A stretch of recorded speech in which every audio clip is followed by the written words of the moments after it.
Warte, ich muss erst das Gummibärchen essen. Okay, dann esse ich auch noch eins. Die sind aber auch lecker, du. Die sind richtig lecker. Hallo und herzlich willkommen auf unserem Kanal. Wir sind Laura und Theresa. Wir sind beide Deutsch-Muttersprachlerinnen, Deutschlehrerinnen und heute werden wir wieder ein Spiel gemeinsam spielen. Ich habe etwas vorbereitet. Laura weiß noch nichts davon, aber ich kann schon mal verraten, dass dieses Video perfekt ist, wenn du deinen Wortschatz erweitern möchtest. Also bleib unbedingt bis zum Ende dran und ich würde sagen, wir starten direkt. Let's go! Bist du bereit? Sowas von. Okay. Ich habe Wörter vorbereitet, die du uns erstmal erklären darfst und dann bitte noch einen Beispielsatz dazu machen. Okay. Okay? Wir starten mal mit dem ersten Wort und das ist Schaukel. Der, die oder das Schaukel. Okay, also es ist die Schaukel. Eine Schaukel steht üblicherweise auf einem Spielplatz. Sehr gut. Also es ist ein Gerät, in dem man schaukeln kann. Das ist das Verb dazu. Und wie erklärt man das jetzt? Also eine Schaukel ist etwas, das schwingt hin und her. Also wenn wir über Kinder sprechen, dann muss oft die Mama oder der Papa das Kind so ein bisschen anstoßen, anschubsen, damit das Kind dann schaukeln kann. Sehr gut. Also haben wir jetzt die Schaukel, schaukeln, anstupsen. Oh Gott, oder anschubsen ist auch sehr gut. Genau. Und Spielplatz natürlich, der Spielplatz. Genau, richtig. Sehr gut. Machen wir weiter mit dem nächsten. Und das ist Staunen.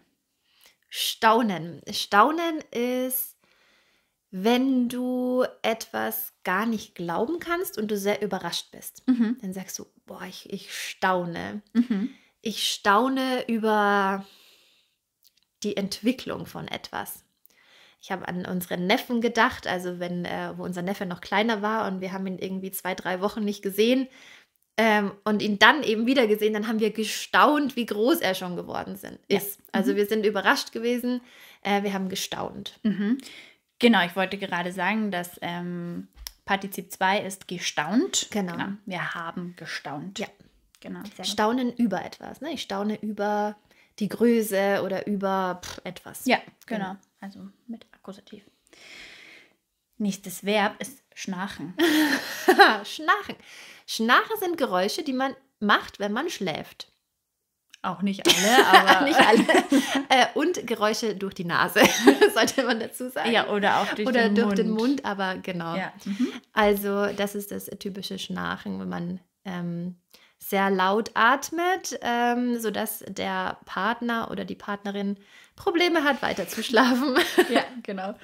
Schnarchen und Partizip 2 ist Geschnarcht. Geschnarcht. Geschnarcht. Ja. Er hat die ganze Nacht geschnarcht. Ja, sehr gut. Okay. Dann, was ist denn Prusten?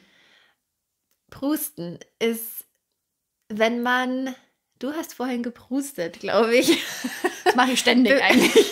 Bevor wir die Aufnahme gestartet haben, haben wir über irgendwas gelacht und du hast geprustet. Also ich würde sagen, Prusten ist eigentlich sowas wie laut loslachen. So, man platzt Ja. vor Lachen. Ja, genau. So, es platzt aus einem heraus. Ja, ja genau. Schön. Genau, man prustet. Ja, Ja, voll. lautes, plötzliches Loslachen. Prusten und auch geprustet. Also du hast geprustet. Ich habe geprustet. Was ist denn Mampfen?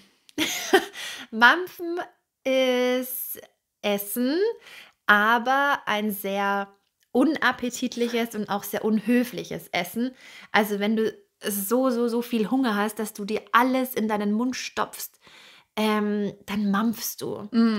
Also das ist kein ästhetisches, schönes, höfliches Essen, sondern das kannst du vielleicht machen, wenn du alleine bist, aber maximal da Ja. und am besten nicht in Gesellschaft. Ja, ich habe gerade überlegt, so wann ich das Verb benutze. Und ich würde, glaube ich, sagen so, boah, ich hatte so viel Hunger, ich habe eine ganze Pizza gemampft, zum Beispiel. Stimmt. Oder? Also es bedeutet einfach, es ist irgendwie zu viel gewesen Ja. oder so. Also Ja, richtig. das ist Mampfen. Okay, was haben wir noch? Vielleicht tosend. Ein Adjektiv. Tosend. Tosend. Da denke ich zuerst an Applaus. Also bei einem Konzert, wenn man klatscht, wenn es Applaus gibt, dann sagt man häufig, das ist tosender Applaus. Also etwas sehr laut und ohne Pause. Also stell dir vor, du bist auf einem Konzert und die Menge jubelt und hört gar nicht mehr auf zu klatschen. Dann ist es zum Beispiel tosender Applaus. Ja, genau. Vielleicht gibt es auch Standing Ovations oder sowas, ne? Und man ist so, es gibt tosenden Applaus. Ja, sehr gut. Genau. Okay, was ist denn mit Naschen? Naschen, das ist meine Lieblingsbeschäftigung. Das machst du jeden Tag. Das mache ich jeden Tag. Das heißt eigentlich was Süßes essen. Also ich glaube, meistens sind Süßigkeiten, ich weiß nicht, ob es auch salzig, würde ich vielleicht nicht sagen, naschen, oder? Nee, ich denke eher so an Schokolade, Gummibärchen, also irgendwas Süßes. Naschen, also irgendwelche Kleinigkeiten zwischen den Hauptmahlzeiten essen. Und ich finde auch, wenn eine Person gerade kocht und ich komme in die Küche und frage, darf ich da mal naschen? Ne? Also man nimmt sich so eine Kleinigkeit und probiert schon mal. Das ist auch so ein bisschen naschen, würde ich sagen. Genau, naschen und naschen. Genascht. Ich habe genascht. Okay, was ist etwas Pfeffern? Okay, warte kurz. Pfeffern. Also als erstes denke ich natürlich an das Gewürz, also an Pfeffer. Wenn wir kochen, dann salzen und pfeffern wir. Also wir würzen unser Gericht mit Pfeffer. Aber ich habe gerade auch gedacht, wenn du zum Beispiel sehr wütend bist oder sowas und du kommst nach Hause, vielleicht als Kind, du kommst von der Schule und hast eine schlechte Note bekommen und du bist total sauer. Du machst die Tür auf und du pfefferst deine Schultasche auf den Boden, weil du so sauer bist. Also es heißt so viel wie etwas werfen oder schmeißen, wenn man wütend ist, oder? Also ich pfeffer irgendwas in die Ecke. Ja, genau. Hätte ich auch gesagt. Also es ist ein Synonym für werfen, aber einfach ein sehr aggressives oder wütendes Werfen. Ja, genau. Okay, wie wäre es mit dem Verb krabbeln? Krabbeln. Aha, okay, Krabbeln machen entweder Babys oder Tiere, würde ich sagen. Tiere krabbeln. Ja, doch. Ja, spezielle Tiere. Spezielle Tiere, also zum Beispiel eine Spinne. Eine Spinne hat ja sehr viele Beine und sie krabbelt über den Boden. Also das ist so die Bewegung, die eine Spinne macht, wenn sie sich fortbewegt. Du würdest nicht sagen, die Spinne geht, sondern die Spinne krabbelt.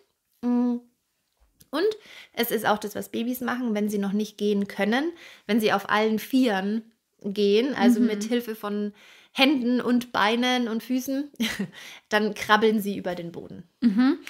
Und zum Beispiel auch, angenommen, wir sind in der Natur unterwegs und du merkst, irgendwas krabbelt da. Oder ich sage dir, dir krabbelt etwas auf dem Rücken.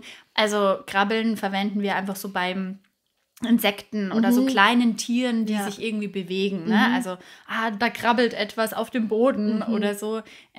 So kann man es zum Beispiel auch verwenden. Ja, stimmt. Okay. Dann habe ich noch ein Wort, und zwar Butterbrot. Oh, ein Butterbrot. Ich weiß nicht, ob es so etwas auch in einer anderen Sprache gibt. Also diesen Begriff sozusagen. Vielleicht nicht so zusammengesetzt als Kompositum. Als ein Wort. Also ist ganz einfach eine Scheibe Brot mit Butter. Fertig, ein Butterbrot. Dann denke ich sofort an unsere Kindheit. Ich habe ja Butterbrot geliebt. Und Schnittlauch drauf. Fertig. Oder Honig. Oh, Butterbrot und dann nochmal Honig. Oh, bestes. Sehr lecker, ja. Also ein ganz, ganz einfaches Essen, aber gerade wenn das Brot vielleicht auch selbst gemacht ist und frisch ist und dann Butter drauf.